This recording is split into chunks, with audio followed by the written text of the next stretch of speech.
Want to program a new key fob for your 2004-2006 Lexus ES330?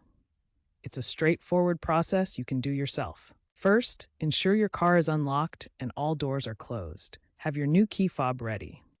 Insert your master key into the ignition. Cycle the key from off to on without starting the engine 5 times rapidly within about 10 seconds. This puts the car into programming mode. You'll likely hear a chime or see the hazard lights flash.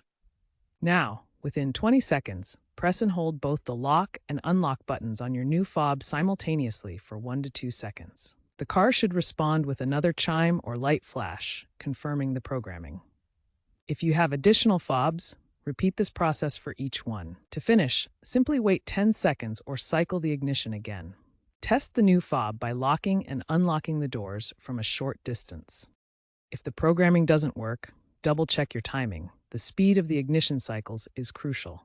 Ensure you're using a compatible key fob, ideally an OEM or a trusted aftermarket brand. Counterfeit fobs are common and often fail. If you experience repeated failures, try disconnecting the car battery for a few minutes to reset the ECU. Remember that older ES330 key fobs are vulnerable to signal theft. Consider using a Faraday bag for storage to prevent relay attacks.